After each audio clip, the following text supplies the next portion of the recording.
Love After Lockup. Here we go. Season 3, episode 34. The finale. I'm going to get into it. I'm going to go fast. I have my notes, and I have a lot of notes because I was like, what?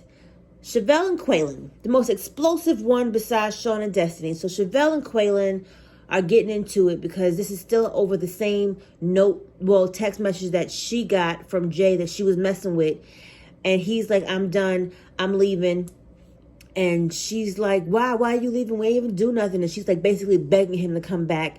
Then she flips and she's like, oh, he said, I made you. You need me. And he's getting in the car that she bought him. And he's like, well, give me my phone. She says, give me my phone, Quaylen. He's, no, this ain't your phone.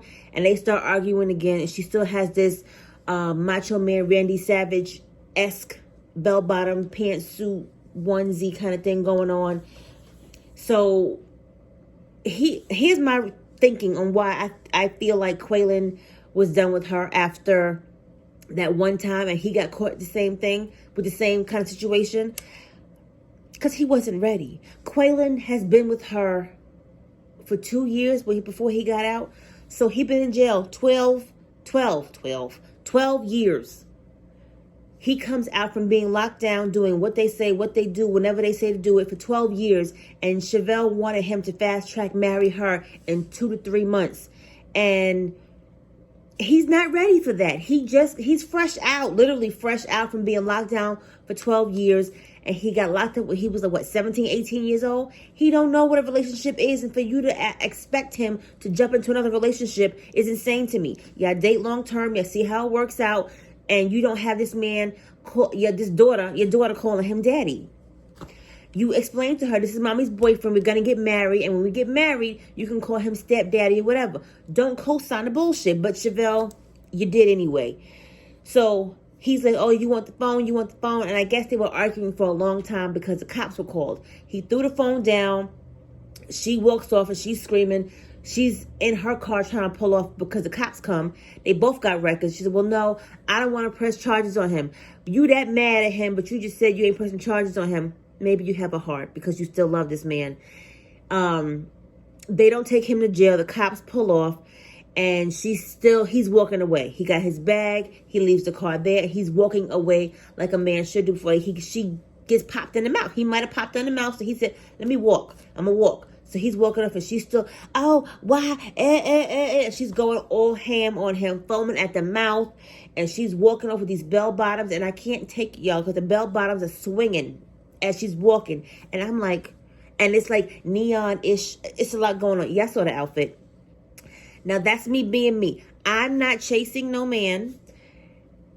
Something should have clicked to her that said, I saw his message and I told him to get out and he left. Then something says, well, I did the same thing. If y'all going to do, she did because I did, then y'all come in the middle and say, we both did wrong to each other. And let's try to make this work if we want to make it work. Quaylen was looking for something to get out. He got out. That was why he left. And then she's on camera talking about, get this mic off of me. And he don't know how much I did for him and I gave to him. I'm out here struggling. Why are you struggling, Chevelle? You shouldn't be struggling. No, let me rephrase that. You are struggling because you made yourself struggle because you're taking care of a grown-ass man. Then she says to the camera, we were barely in a relationship because he was over with his family in Houston. But it was enough for you to still say, Maila, call him daddy, and I'm going to still marry you. And let me play devil's advocate because y'all always say I'm mean or whatever the case is. So let me say, oh, Chevelle, I feel sorry for you because you never had a real role model or you don't know what it is to have woman's worth, to know what your worth is. I feel if she was to take a breath, step back, look at what's going on, look at the actions, look at how you're just wilding out over this dude who you said you haven't been in a relationship with and or had sex with like that.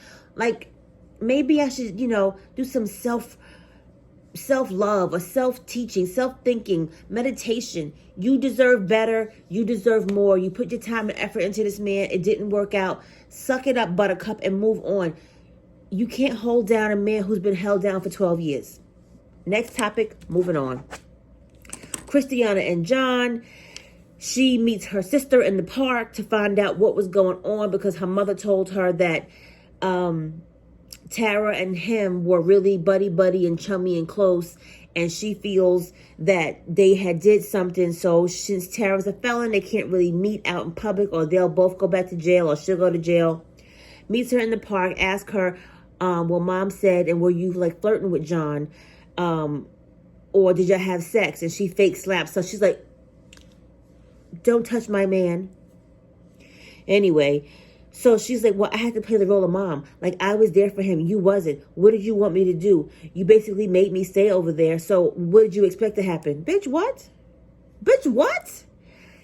I told my husband to let you and mom stay in the house because y'all had nowhere to go. Y'all was piss poor and assed out. So I expected you to live with him and just live with him. I didn't say sleep with him.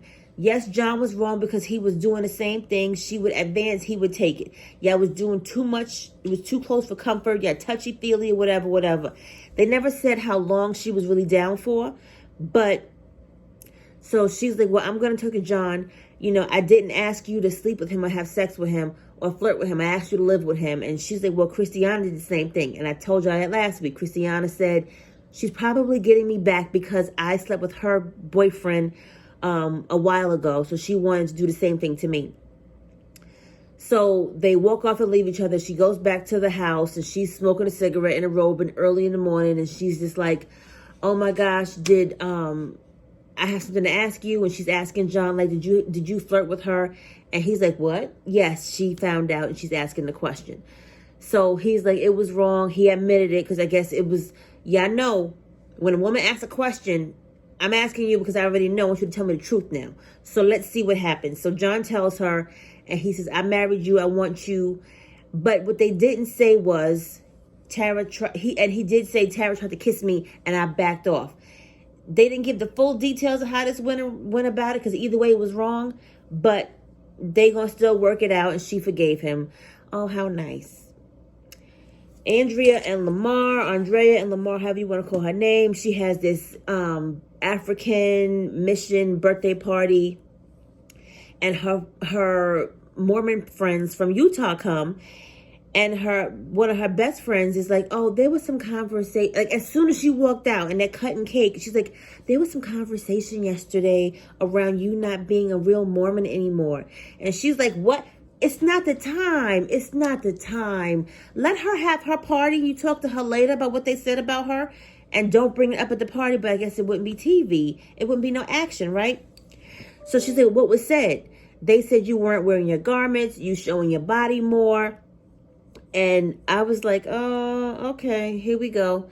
And she's like, who? The girl comes over. Well, yeah, like, why are your boobs exposed? If you're wearing your garments, you wouldn't see all that. And Andrea's like, you don't know what it's like to live in Watts and fear for your life. What does that have to do with your garments? What? And the whole time they're arguing back and forth, Tennyson is eating his cupcake like, this is the best cupcake I ever had. I ain't going to stop this show to mess with y'all. And she's going on and on and on. No, you don't understand being a black woman and living in Watts and being fearful to go to the mailbox. And the white Mormon lady is like, yes, I do. I'm in fear for my life every day. She's like, get this bitch out of here. Because it's not the same comparison being in Utah and Watts in the hood. So she's like, you didn't let me finish. She finishes. The lady had the nerve to say, I have to walk a mile to my mailbox and I am obese. And I could pass out from walking to the mailbox. Girl, what? What is the comparison? Drive your car to the mile to get to the mailbox. Like, what are you saying right now? Being shot versus being tired is the same thing.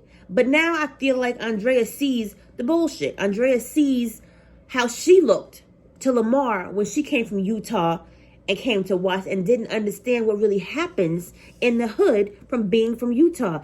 And she said, oh, she's not living in reality. You wasn't. For the longest time, you wasn't living in reality when you first got with Lamar. And you giving him all kinds of shit about, oh, it's the same thing. It's the same thing. Utah and Watts, California is not the same thing, Sugar Snap.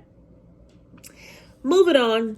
They're going to a missions trip in Ghana to go through their heritage because she wanted Tennyson to go on a mission trip before. He was like, I'm not going. So she feels if she does it as a family, he'll go and it'll be more helpful for everybody. Okay, great, fine.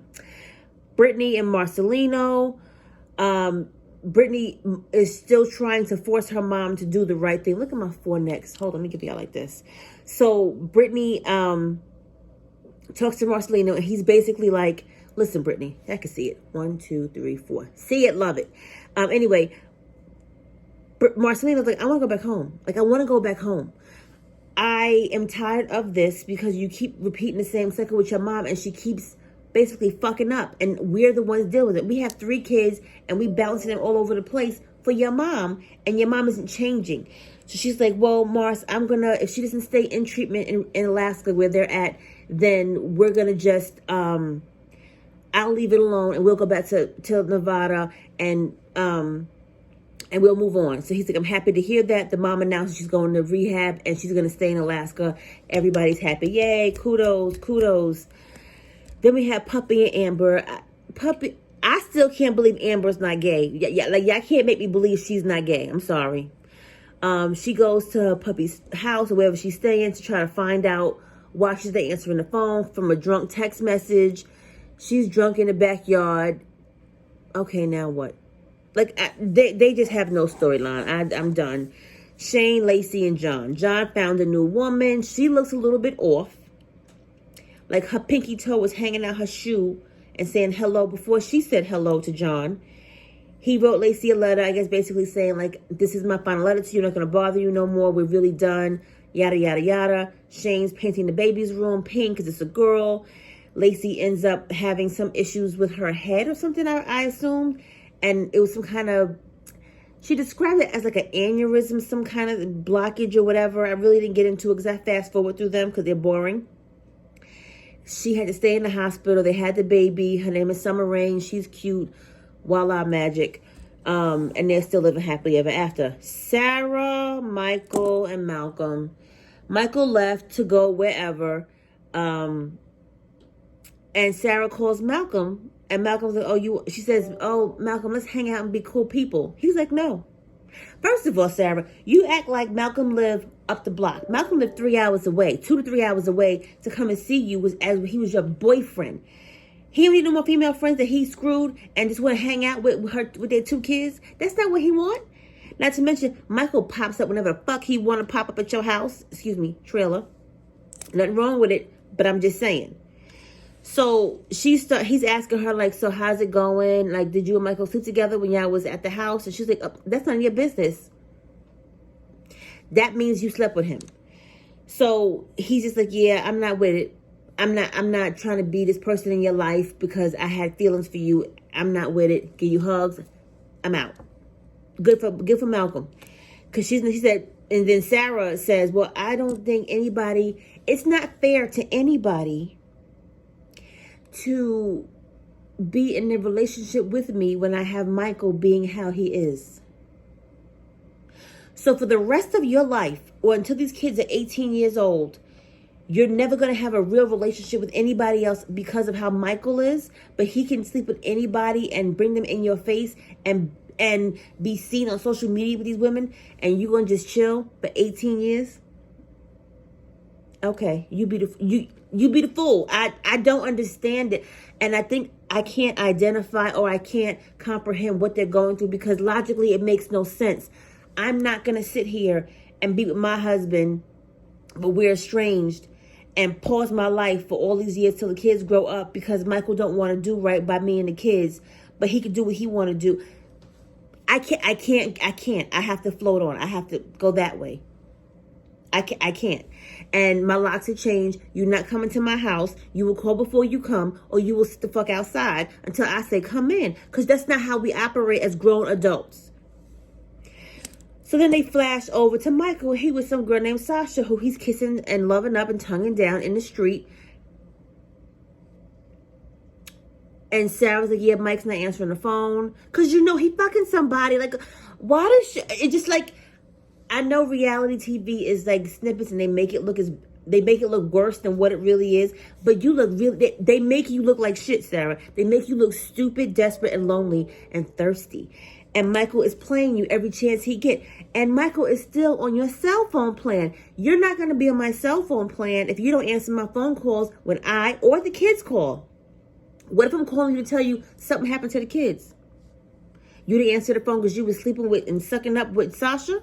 Anyway, then he comes back to her, and they get asking with the kids, and he's like, yeah, I missed you, Ma. And gives her a ring. And he want to remarry her. And she's acting up, oh, Michael, oh, what? Michael, what? Oh, what? Do it. Okay. I mean, I'll take it, but we got to talk about some things. Talk about what, bitch? Talk about what? Talk about what? You going to get back with him. He going to beat him because he has nowhere else to go. You're his cash cow. You're going to move on through it with him because you wanted another season to get that scratch up. Like, they should do a reunion for these people virtually and let the shady camera people do snippets of how everybody looked after they said X, Y, and Z, so we could just see the facial expressions. Because all they're going to say is, I know, I knew it. But, you know, I still love him because me and Michael have a love that nobody else has. Destiny and Sean. Destiny, they show Destiny. She done got married, y'all. She done got married to some man. We don't know nothing about him. She ain't never said nothing about him. The man that Sean saw her with ain't the same man that she got married to. I'm like, how? How? She had court in a week. She made it to court, so Sean got his bond money back or whatever. They took her to jail after her court date, as she suspected. And then Sean's outside. His phone rings. Do you know Destiny called this man, asked him for money? Okay. She had a fiance, right? She got married to the fiance, right? But they showed her last week walking in the streets calling Sean for a ride. Where was your fiance at? Because either the timelines aren't adding up or y'all skipped around a whole lot and making us look crazy. Because if you had a whole fiance, a whole ring, you got married, and then the next week you turn around are walking and because Sean took your car, where was this man at? Who was he again? Sean's like, I'm done with you. I'm not giving you no more money. Sorry. He's like, Sean, what kind of guy are you? Like, honestly, I don't understand how you could be so low down after all you put me through. You can't send me money? Well, your fucking husband. Where's your husband? When you got locked up, where was your husband? You're locked up. Where was your husband? Did he say, fuck it, I'm not fucking with you because you're going to be in jail for 7 years? I think she had to do. I believe that's what they said. Like, come the fuck on. Come the fuck on. Okay, I'm sorry. I get all hot and I get irritated because it just logically makes no sense. He hangs up on her and she's like, Sean, wait. Boop, hung up. Then another girl calls from another jail, which he says, I was talking to her while I was talking to Sarah. Sarah, when I was talking to Destiny, but me and her have a better connection and she's better than Destiny. So here he go again on a merry-go-round. Your daughter was just crying to you last week saying you picked your girlfriend over them and you are still fucking up and doing the same shit again. Dumb shit. Logically, I can't understand. But let me do a devil's advocate on each of the couples really quickly because I got 2 minutes left.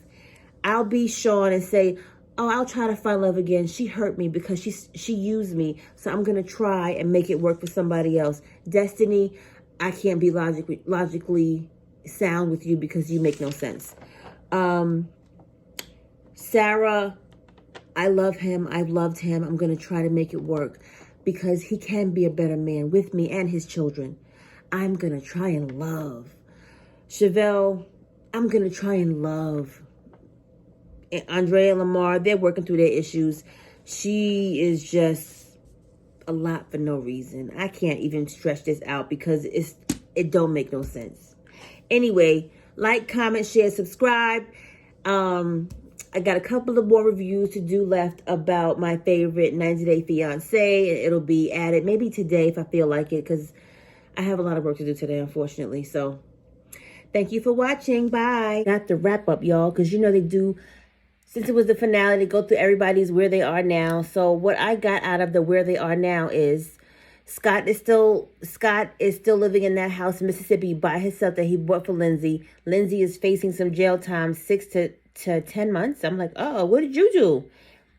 Quaylin and Shovel, yep, that's her new name. Not Chevelle, Quaylin and Shovel. They're speaking, but Quaylin is back in Houston with his family, and he still calls Maila. I'm like, okay, Chevelle, because all that you did and foaming at the mouth and cursing him out and breaking phones, how do you come back from that? Forgiveness, maybe, I guess. That's a good thing people have that.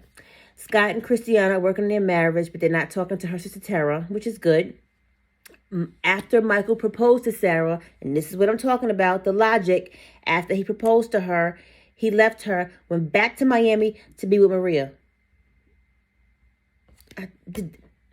Okay. What's the girl's name?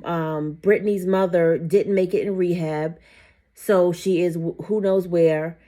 Sean is excited to meet his new girlfriend, Sarah. That's her name. So he's going to be on the next show, which I feel like he's just trying to get another check and get all that money back that he spent on Destiny.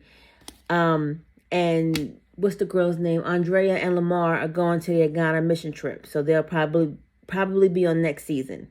That's it now. For real. Like, subscribe.